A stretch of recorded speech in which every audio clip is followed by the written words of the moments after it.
Recording.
Hola, buenas tardes a todas, todos y todes. Bienvenidos a este espacio. Me presento, mi nombre es Angélica Torres, soy pasante de la asociación AMAM y vamos a compartir el día de hoy en esta charla que nos convoca. Agradecemos a la organización del evento, a Voceras por una Vida Libre de Violencias y a todos los participantes por estar aquí. En honor a la puntualidad de las personas que se conectaron a tiempo, pues quiero dar inicio a la misma. Ahí se van sumando los participantes. Entonces, pues vamos a dar inicio.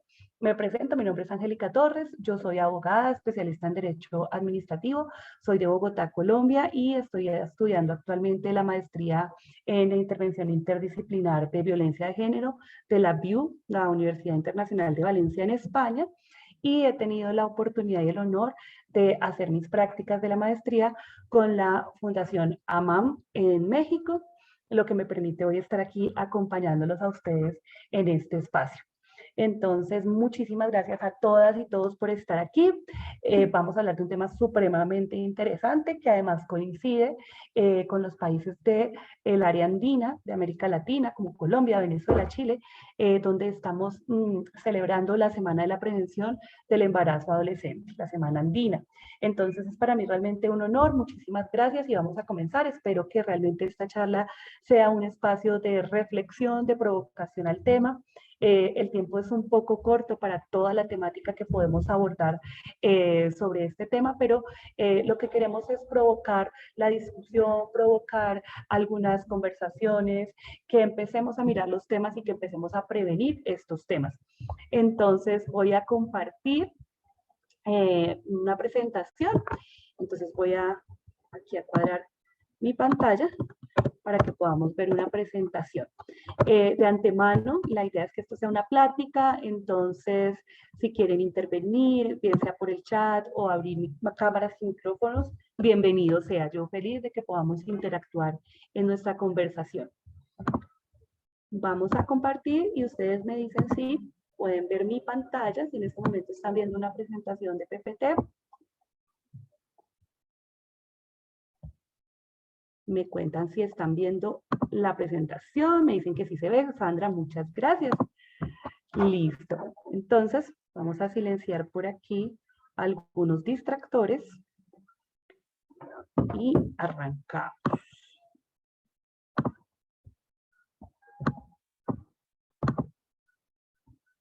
Perfecto. Bueno, entonces, como les decía, nuestro tema del día de hoy es prevención del embarazo adolescente. Algunos datos frente al embarazo adolescente. Entonces tenemos que México ocupa el primer lugar a nivel mundial en embarazos adolescentes entre las organizaciones para la cooperación y el desarrollo económico OCDE. Sin embargo, esta cifra, aunque es muy alarmante y ocupa en un ranking en un primer puesto a México, es una problemática que compartimos los países de América Latina.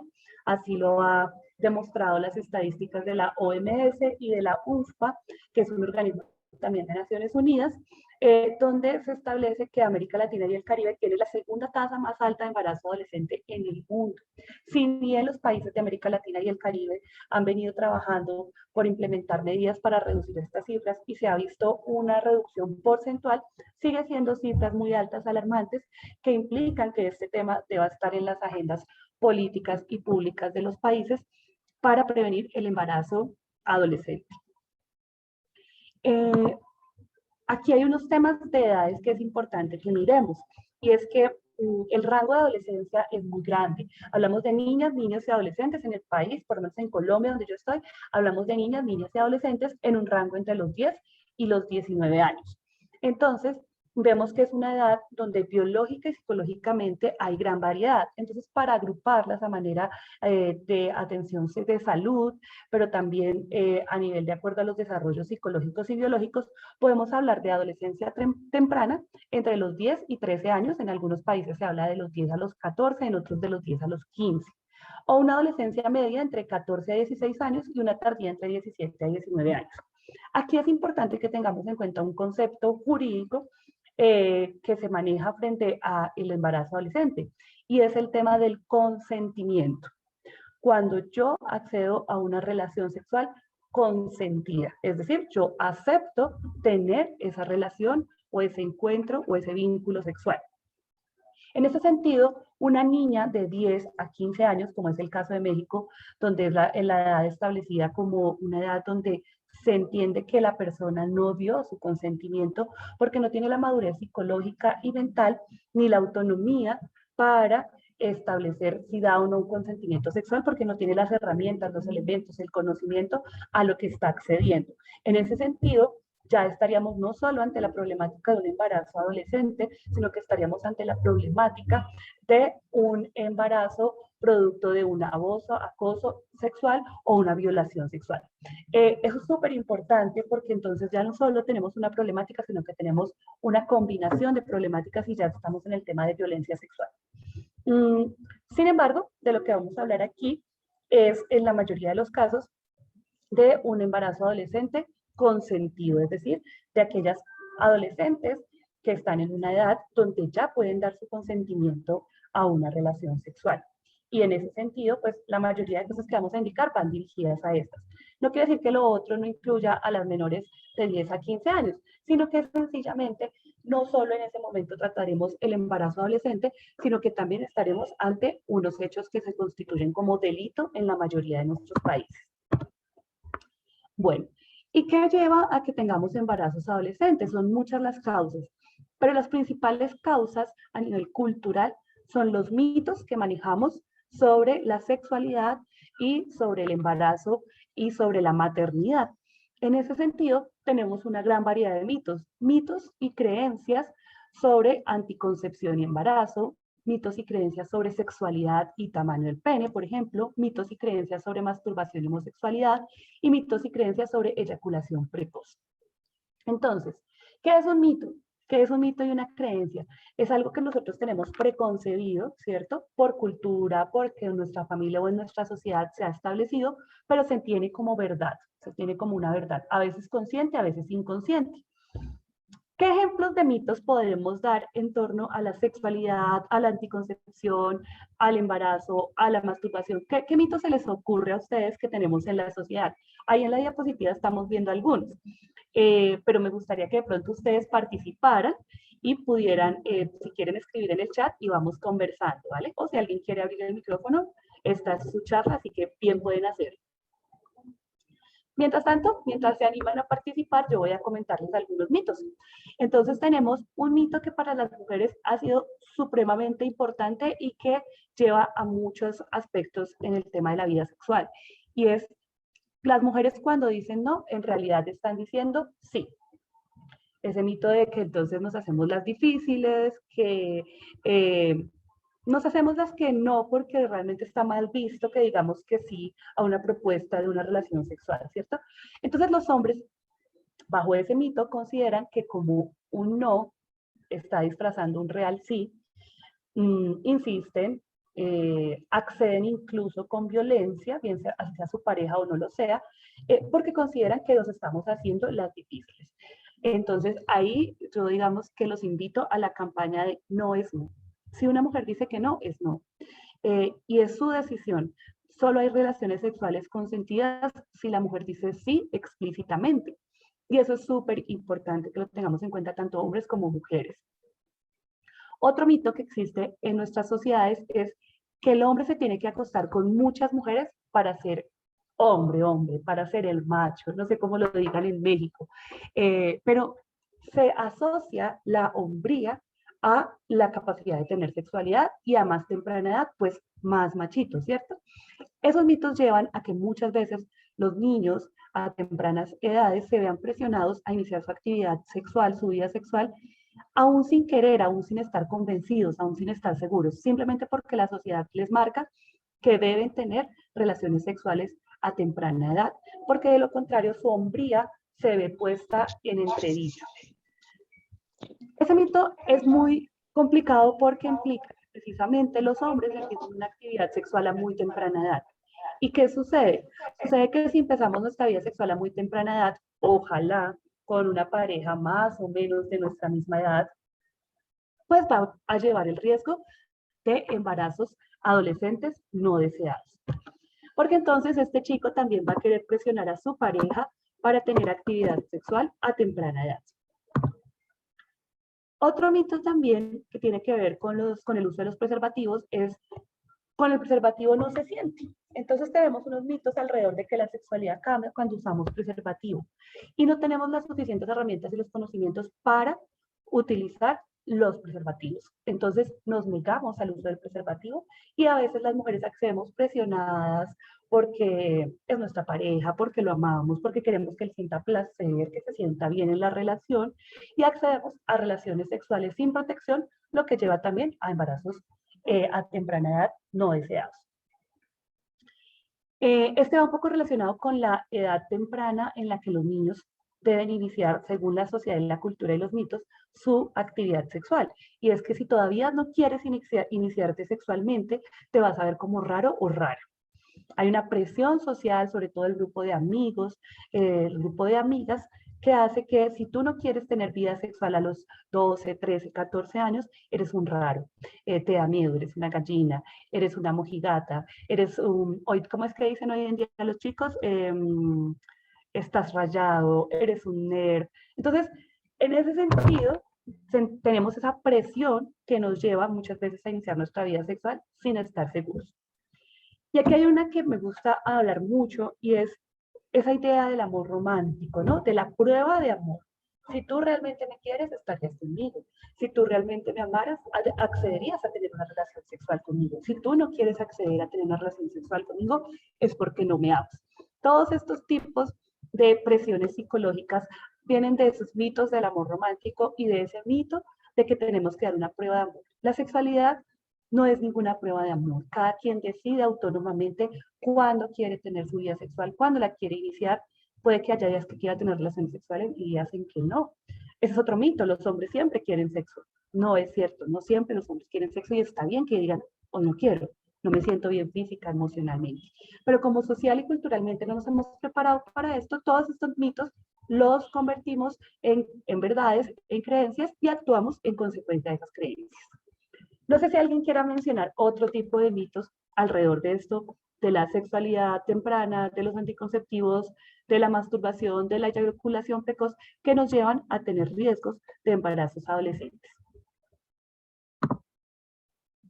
¿No? Todos muy calladitos hoy, estamos un poco tímidos. Bueno, tomaré ese silencio con que están muy de acuerdo. Ah, bueno, aquí Sandra participa, dice, la sexualidad sigue siendo considerada un tabú del cual no se puede hablar. Súper importante esto que tú dices, Sandra. Cuando hablamos de sexo, hablamos con mitos. O, por el contrario, decimos, de eso no se puede hablar, porque es pecado, porque las niñas decentes no hablan de eso, en esta casa no se habla de esas cosas, estás muy pequeño para hablar de esos temas, todavía no tienes edad para esas cosas. Eso hace que cerremos la comunicación, una comunicación clara, abierta, objetiva, con los adolescentes, en las familias, en los colegios, en la comunidad. Y por supuesto, si no hablamos del tema y si no tengo una información clara, objetiva, pues voy a seguirme moviendo a través de lo que digan las redes, los amigos, que muchas veces son mitos y creencias falsas sobre nuestra sexualidad. Muchas gracias por tu participación, Sandra. Bueno, entonces, estos son como los mitos culturales que se manejan y que tienen mucho que ver con el embarazo adolescente. Sin embargo, a nivel de estudios que se han venido haciendo a lo largo de los años en este tema, encontramos algunas causas o determinantes. Yo prefiero hablar como de determinantes porque no quiere decir que necesariamente si esta condición se da, obligatoriamente se vaya a dar un embarazo adolescente no deseado.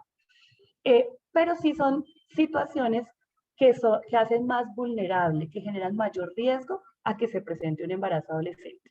Entonces, ¿cuáles son los determinantes que tienen mayor contribución a la problemática? De acuerdo con los diferentes estudios, este es un estudio basado acá en Colombia, los mayores determinantes que contribuyen a los embarazos adolescentes son las inequidades sociales, la falta de oportunidades y los estereotipos de género.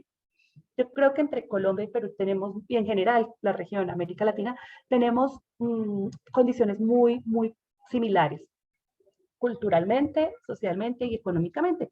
Entonces, ¿qué pensaría que estas determinantes son muy compartidas en México? Y lo he venido corroborando a lo largo de las charlas que hemos dictado esta semana.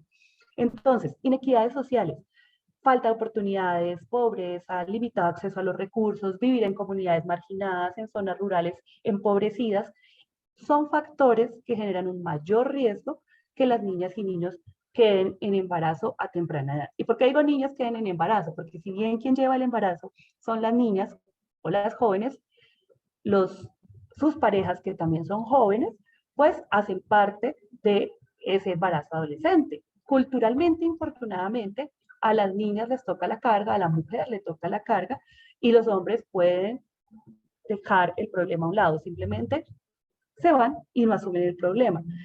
Pero eso también es un llamado a que si se llega a enfrentar un embarazo adolescente nos involucremos. Y eso hace parte de la responsabilidad frente a una vida sexual.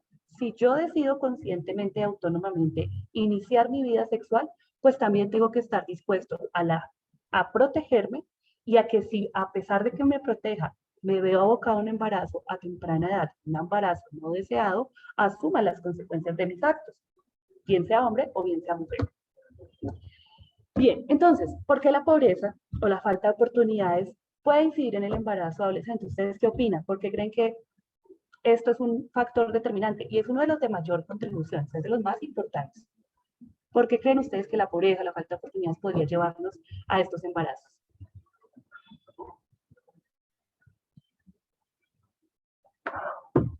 Silencio.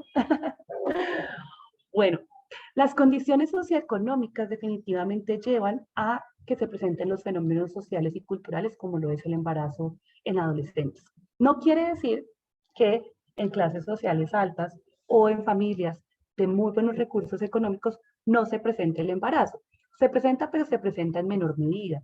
Si se presenta, acceden a servicios de salud, a orientación que les permite llevar el embarazo de otra manera. E incluso en países donde no está permitido el aborto de manera abierta o está penalizado el aborto, aún si se tienen recursos, las familias pueden acceder clandestinamente, por supuesto, pero acceden a lugares donde puedan practicar un aborto medianamente seguro, porque tienen los recursos económicos para asumirlos. Entonces, eso hace que en las sociedades donde haya una economía mucho mejor, el embarazo baje. Pero además también baja porque la pobreza está asociada también a unos proyectos de vida y a un acceso a oportunidades. Si yo como adolescente tengo acceso a una buena educación, una comunicación asertiva con mis padres, una educación sexual objetiva, sin religión, sin mitos, que me permita conocer mis derechos, conocer mi sexualidad y generar una autoestima, pues eso va a mejorar seguramente esas condiciones. Si yo tengo un proyecto de vida de ir a la universidad, de acceder a una vida profesional, pues mi proyecto de vida va a girar en eso y eso también son factores que previenen el riesgo de los embarazos. Entonces, por eso la pobreza y la inequidad hay que trabajarlas para acabar con el embarazo adolescente. De nada sirve que yo haga campañas sobre sexualidad, que yo haga una buena educación, si las personas siguen sumidas en inequidad, pobreza y falta de oportunidades. ¿Listo? Bueno, otra causa determinante es la deserción escolar.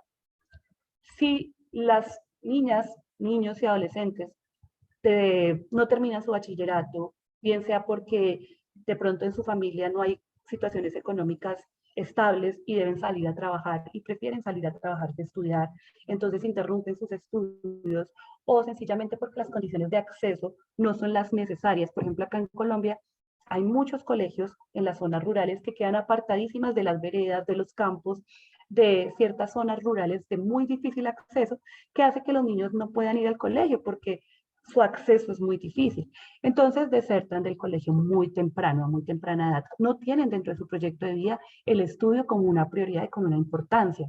Entonces, en ese sentido, la deserción escolar genera un mayor riesgo, es un factor de mayor riesgo para el embarazo adolescente.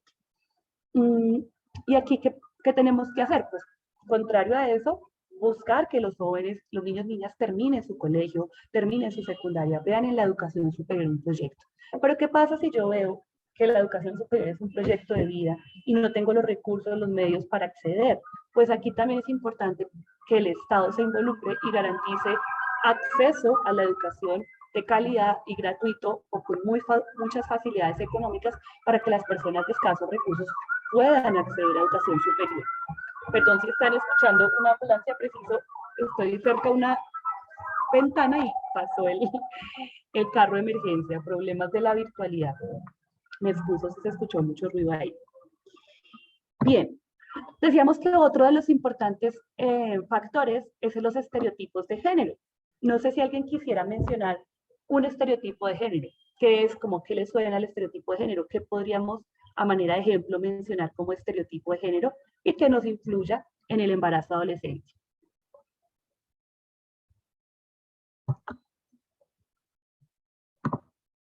¿Los escucho o los leo por el chat? Estamos tímidos hoy. Bueno,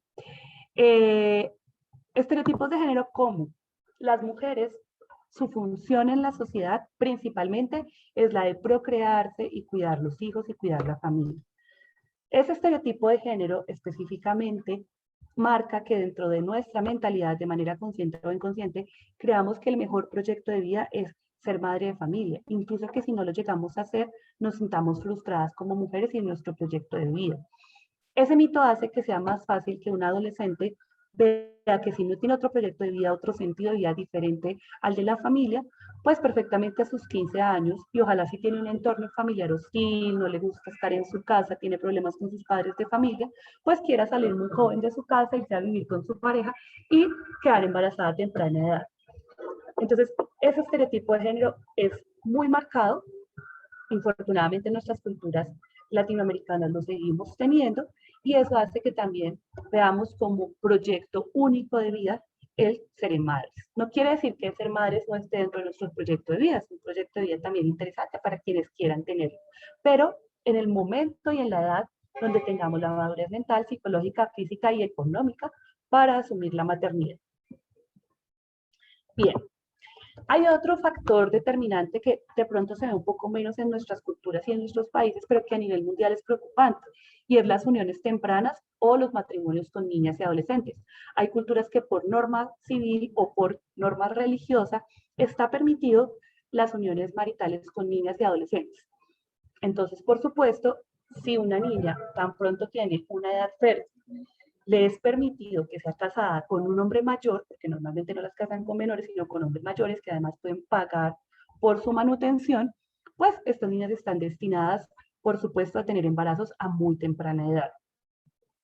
Aquí el problema es que, si bien culturalmente esto está aceptado, sigue teniendo las mismas problemáticas para las mujeres, porque entonces las va a poner en inequidad a las mujeres relegadas a unos roles específicos de la casa y de la maternidad, y adicionalmente no les permite acceder a otro tipo de proyectos de vida, como es ser profesionales, querer ser lideresas, líderes en sus comunidades, porque las están destinando única y exclusivamente a ser esposas y madres. Bien, ¿alguna causa determinante que ustedes de pronto quieran añadir o algo que quieran comentar sobre este tema? Estamos calladitos, poco silenciosos. Ah, bueno, por aquí alguien está en el chat. Claudia, gracias por tu comentario. Nunca despreciar las labores del hogar, ya que son muy importantes para ser adultos funcionales. Por supuesto, Claudia. Digamos que aquí el tema no es que no hagamos labores del hogar. Todos tenemos que hacer labores del hogar. Pero en efecto, como tú lo dices, es por igual para hombres y mujeres, para niñas y niños. Yo les puedo contar algo así como infidencia personal. Cuando mi mamá me crió con una mentalidad de estudie, trabaje, salga adelante, siempre sea independiente para que no tenga que depender de un hombre. Y ella me ayudó un montón cuando estaba en la universidad, me apoyaba, ella se dedicaba a las labores del hogar, ella fue madre y ama de casa toda su vida, y ella nos cuidaba, nos daba nuestros alimentos, estaba pendiente de nuestra ropa, de nuestra casa, de la limpieza, y uno se vuelve un poco un hijo poco funcional, ¿no? Entonces, cuando uno sale a vivir solo, se enfrenta a esa realidad. No es un tema ni siquiera de hombres y mujeres, es un tema de supervivencia. Nos vamos a otro país, nos vamos a vivir solos, yo tengo que poder cocinar mis alimentos, limpiar mi hogar, mantener mi casa. Pero que no sea un rol exclusivamente para las mujeres y que no sea el único proyecto de vida que podamos tener. Es una labor importantísima para hacernos adultos funcionales, pero deben estar repartidas de igual manera, tanto en hombres como en mujeres. Entonces, súper importante ese estereotipo y ese rol de género tan marcado que tenemos que romper. Que los niños se metan en la cocina son como raritos. Los hombres no se meten a la cocina. Un hombre lavando loza, eso se ve mal, eso le quita la hambría. No, no es cierto. Un hombre que lava la loza, que plancha, que cocina, es un hombre funcional, que va a poder vivir solo y sobrevivir donde sea. Entonces, es súper importante romper esos estereotipos. Gracias, Claudia, por tu participación. Bueno, hay muchos factores, estos son los factores que nos señala la UNFPA, que es la Organización de Naciones Unidas, y hay unas causas o determinantes. A nivel individual, hay unas causas a nivel de relación, tanto de pareja como con las familias, y hay unas causas que vienen de la comunidad y otras de la sociedad o del Estado en general. Yo quisiera aquí hacer énfasis en alguna de ellas. Una de ellas, a nivel individual, es la perspectiva de futuro y percepción de sí mismo. Yo creo que una causa determinante, cuando yo no tengo un proyecto de vida, cuando yo no le encuentro mayor sentido a la vida, cuando de pronto por mi poco acceso cultural, a nivel educativo, de otras posibilidades de vida, pienso simplemente que es de pronto terminar mi secundaria, de pronto emprender un proyecto pequeño en mi municipalidad y unirme a mi pareja y hacer una familia. Ese puede ser un proyecto, digamos, un poco pequeño en una localidad que no está mal, pero que se limita como a ese rol más familiar, más maternal.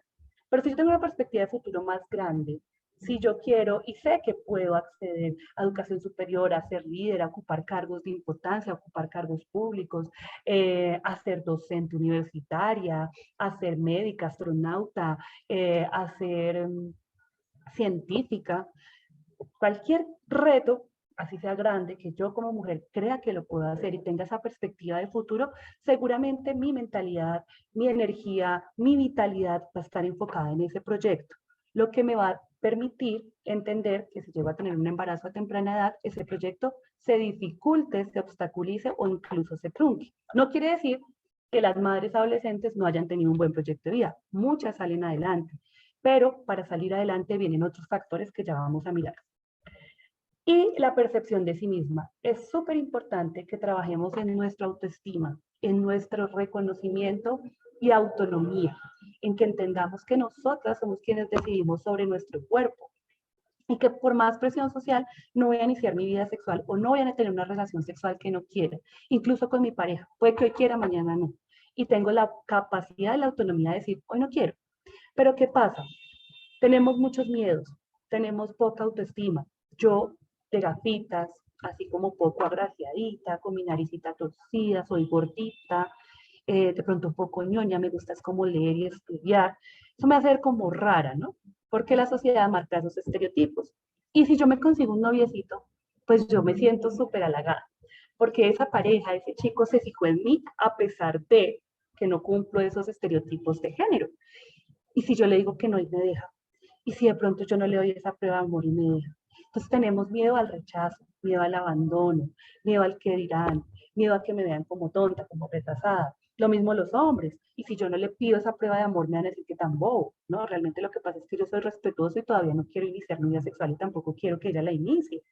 Entonces, todas esas cosas que nos llevan a una baja autoestima y a una percepción de sí mismo errado, también son un factor importante. Y allí hay que trabajar mucho en comunicación con los padres desde el colegio y desde la comunidad. La comunidad, ¿por qué? Porque hay que romper esos estereotipos y esos mitos que decimos socialmente y presionamos socialmente a nuestros niños, niñas y adolescentes. A nivel educativo, porque el colegio es el escenario propicio para dar una educación objetiva, clara, transparente, por supuesto, acorde a la edad de cada quien, para que podamos ir asumiendo los retos de la vida. A veces la educación se limita a la información, pero no nos da las herramientas y nos prepara para las preguntas y los retos importantes que nos pone la vida. Y hoy en día, por fortuna, ya la educación ha venido cambiando un poco y esto que llamamos como las competencias o capacidades blandas, el amor propio, la inteligencia emocional, la inteligencia afectiva, todas estas cosas que hoy en día poco a poco se vienen incluyendo, nos van a fortalecer en nuestra autoestima, en nuestra personalidad, en nuestra percepción de sí mismas y nos van a permitir que tengamos una mayor autoestima y un mayor sentido y propósito de vida que nos permita tomar decisiones más autónomas sobre nuestro cuerpo y sobre lo que queremos ser y hacer. Quería enfatizar en eso porque realmente, desde mi perspectiva, es de lo más importante para la prevención del embarazo en adolescentes. Bueno, aquí creo que ya hemos hablado de muchos a nivel de relación, todo lo que es la presión de los compañeros, la presión de la pareja, no hay una conexión con adultos en casa, esto sí que es súper importante, la comunicación con los padres de familia. Y si aquí tenemos en esta charla padres de familia, yo no soy madre de familia por decisión propia, pero los entiendo, no es fácil hablar de sexo con los hijos, a pesar de que uno sea una mentalidad abierta, son temas que son duros porque nosotros venimos criados de una mentalidad donde nos lo prohibieron, donde era tabú, donde decían no hables de eso. Entonces tenemos de todas maneras esas taras para hablar con nuestros hijos. Pero mire, es mejor ponernos un poquito coloraditos, pasar la pena y hablar honesta y amorosamente con nuestros hijos. Por supuesto, acorde a su edad, con amor, con tranquilidad, con transparencia. No obstaculizar los procesos de educación del colegio. Muchas veces en el colegio se quiere dar la educación. Ayer nos decían en una charla, hay padres que se organizan para que en el colegio no les hablen de sexualidad, prohíben que sus hijos les hablen de sexualidad en el colegio. Entonces también como abrir esos canales de comunicación para que podamos hablar tranquilamente de los temas. Bueno, a nivel de comunidad, yo creo que aquí lo más importante que destacar es la falta de acceso a educación sexual integral en casa, en la escuela y en la comunidad, lo que estábamos hablando ahorita un poco. Y otro punto súper importante es la falta de acceso a servicios de salud y anticonceptivos asequibles. La realidad de nuestros países, aunque no lo creamos, es que muchas niñas, niños y adolescentes no tienen acceso a los anticonceptivos porque son costosos. Adicionalmente, por ejemplo, las mujeres no tienen acceso incluso a los recursos económicos para su protección de su menstruación, bien sea sus toallas higiénicas o el método que utilizan para la copa menstrual, etcétera. De hecho, en muchos lugares ni se conocen estos tipos de elementos y son costosísimos. Entonces, hay niñas que faltan al colegio porque no tienen estos elementos. Adicionalmente, si no hay una educación clara sobre los métodos anticonceptivos y no podemos acceder a ellos, pues el tema se complica. El sistema de salud debería ofrecer de manera integral estos servicios y ya ahorita lo vamos a mirar un poco en la parte de prevención. A nivel de sociedad, por supuesto que son las normas, las políticas y leyes que reconozcan la sexualidad, que la protejan de manera integral y que vayan combinadas desde el sistema de salud, pero también desde el sistema educativo. Y lo que hablábamos para el Estado, es supremamente importante la tarea de romper las inequidades, las barreras de acceso a salud, las barreras de acceso a educación y las barreras de acceso a empleo o educación que permitan superar los índices de pobreza para superar también una de las causas del embarazo adolescente. Entonces, todos estos son factores determinantes, ¿listo? Bueno. Consecuencias. Entonces, ¿qué pasa? Resulta que está todo este caldo de cultivo para que se dé el embarazo adolescente y en efecto se da. Entonces tenemos niños, adolescentes entre los 14 y 19 años atendiendo embarazos no deseados. Si el embarazo adolescente ya se da, pues lo primero es que lo tenemos que entender como un fenómeno social de salud pública, de desarrollo, de derechos humanos y de inequidad. ¿Por qué? Por las razones que ya hemos venido exponiendo.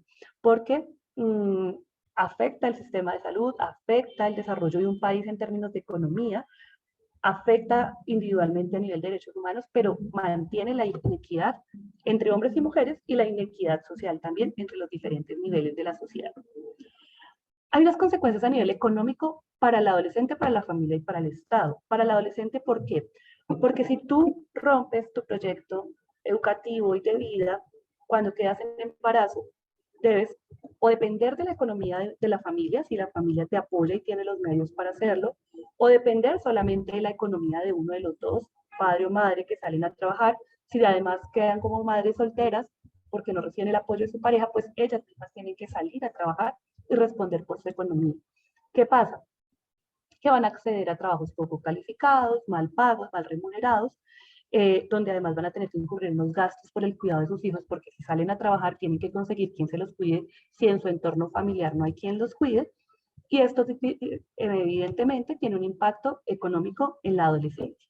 Para la familia, porque si la familia la logra apoyar, pues es una carga económica adicional para la familia. O incluso hay familias que no pueden soportar esa ayuda de un nuevo miembro de la familia.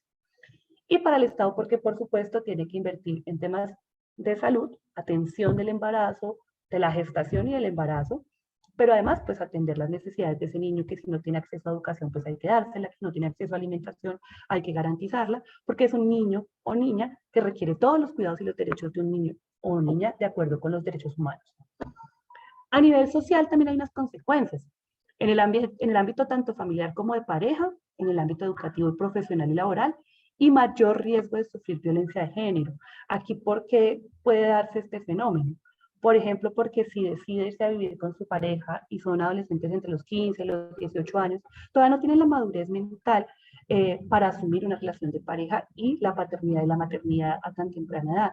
Entonces seguramente habrá conflicto en la pareja y si no hay un buen manejo de la relación, de las emociones y de la relación afectiva, puede llegar incluso hasta la violencia. Si el hombre de pronto es el que queda, el que queda generando los recursos para esta nueva familia, pues ella va a tener una dependencia económica. Y cuando hay dependencia económica también puede haber violencia de género contra la mujer.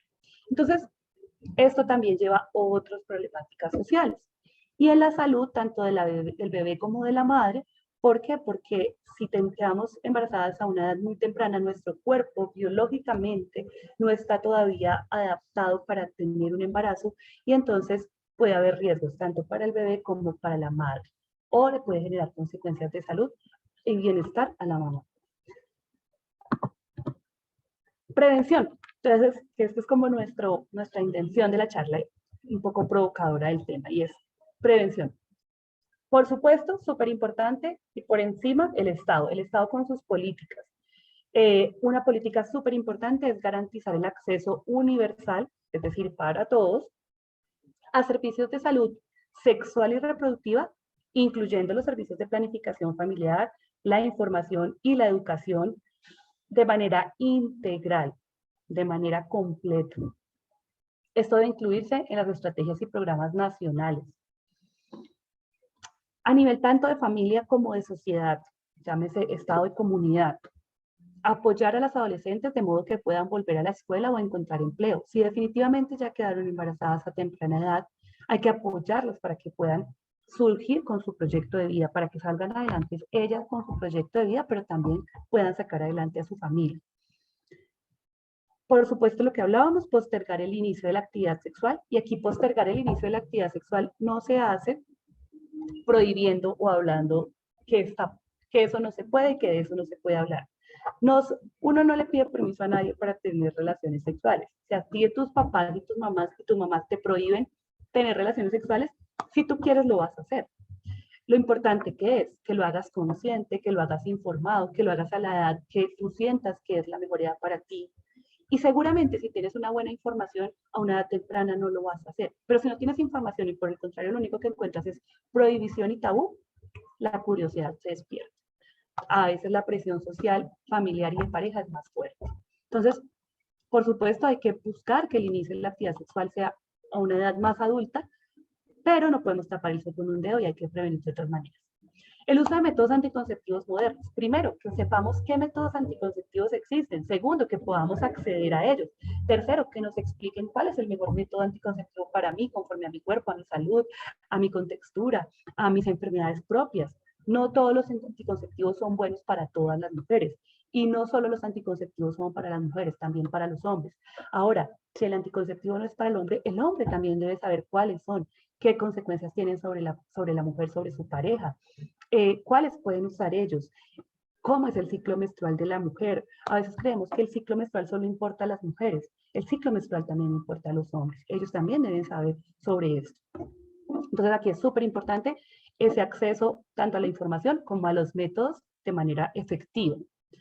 Lograr que permanezcan en la escuela, y lograr que permanezcan en la escuela implica capacidad de acceder a ella fácilmente. Si la escuela me queda retirada a 3 municipios, tengo que coger chalupa a caballo para llegar a la escuela, seguramente voy a desertar. Si además llego y hay una profesora para un montón de alumnos de todas las edades, pues seguramente voy a desertar. Si no veo en la educación algo importante, valioso, que me sirva, que aporte a mi vida, pues seguramente voy a querer desertar. Y aquí el papel de los padres es muy importante. Muchas familias todavía no consideran la educación como algo importante. Formación clara, científica, objetiva y accesible sobre el cuerpo y la salud sexual y reproductiva. Y aquí es súper importante esos atributos de la formación. Clara, de acuerdo a mi edad, que yo la pueda entender. Científica, que no me metan cuentos, que no me metan tabú. Yo puedo ser la religión que quiera, yo puedo practicar la religión que quiera, pero yo como educadora, como facilitadora, como vocera de estos temas, no puedo involucrar mis creencias a la formación. Debe ser una información objetiva y basada en la ciencia y que sea asequible, que llegue a todos los rincones.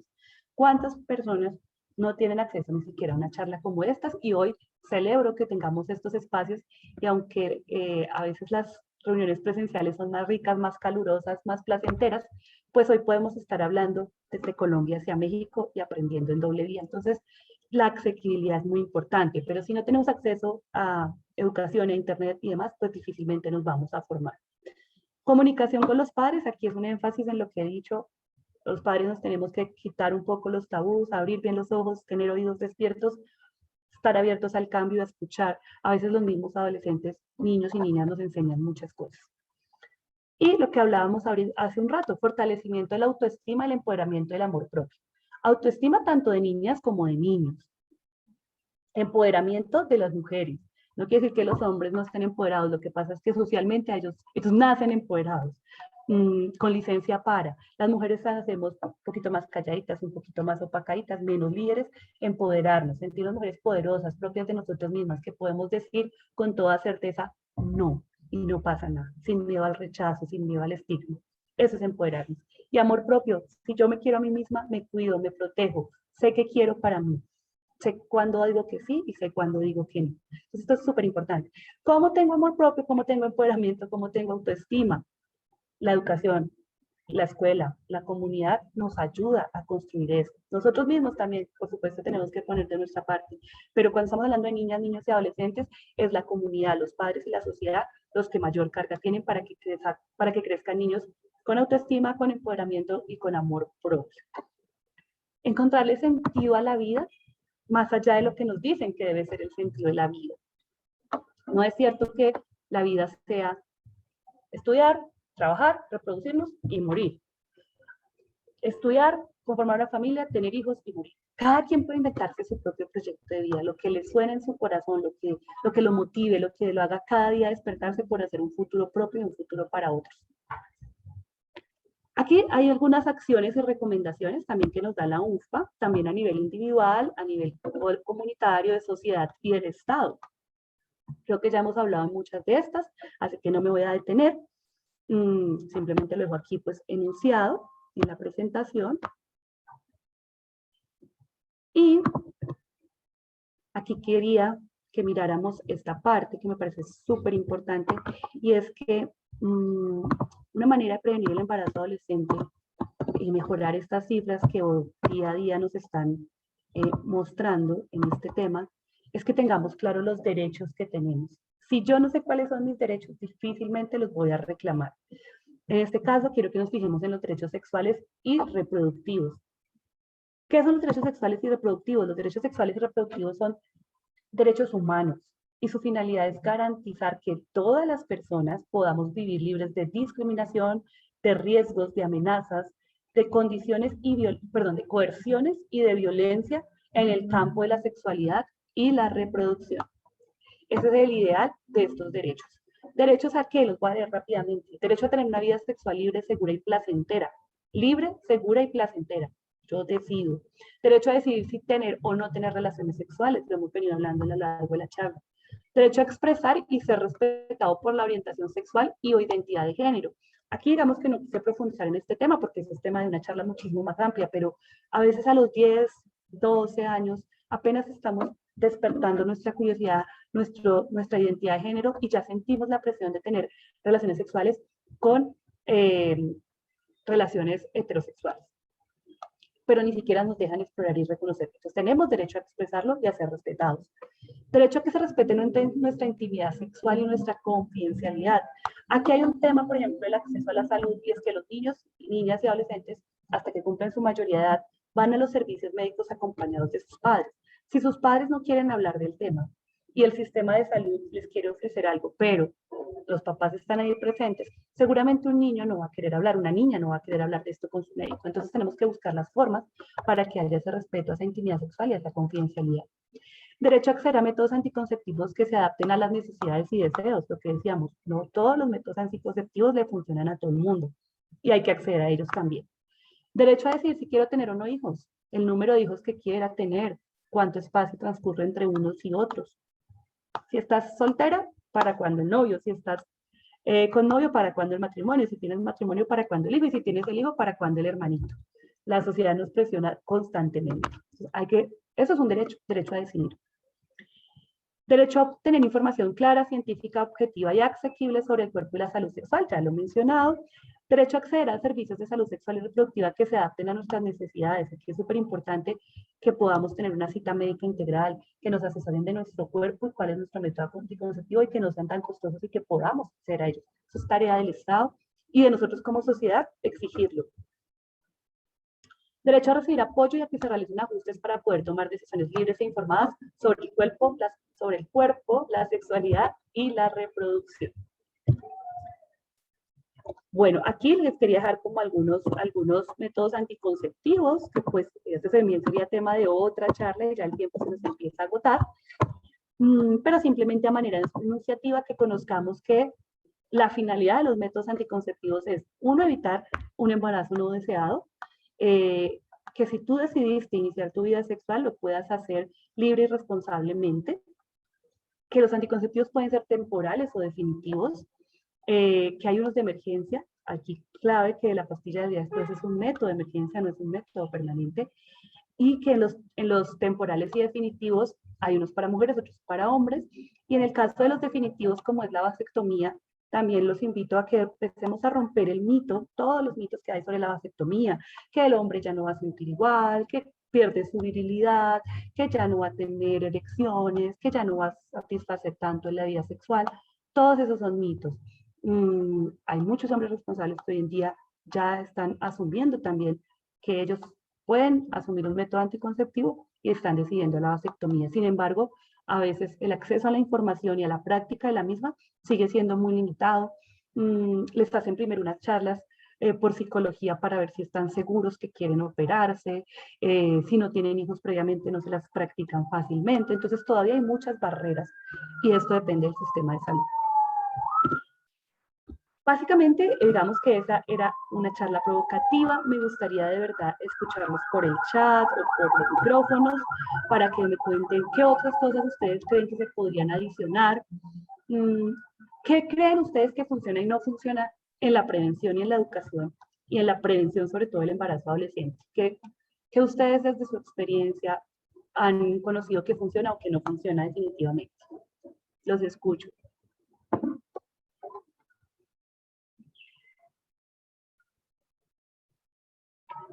O los leo.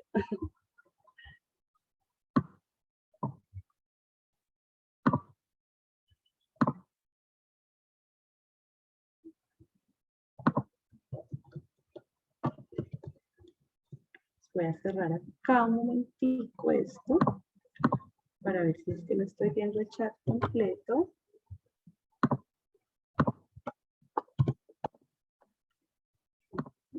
Los participantes, vamos a mirar el chat. Vamos a cerrar acá. Listo. Bueno, pues veo que no hay como mucha participación en el chat. Aquí dice Sandra, tanto hombres como mujeres debemos cuidarnos y si en algún momento una mujer a temprana edad se embaraza, no darle la espalda, apoyarlas y no tener vergüenza de hablar sobre la sexualidad, ya que siempre estará presente. Y si uno no quiere saber de eso, es porque está ignorando un tema muy importante. Súper de acuerdo, Sandra. No puedo estar más de acuerdo contigo. Has tocado muchos puntos. Es el apoyo. Primero, cuidarnos.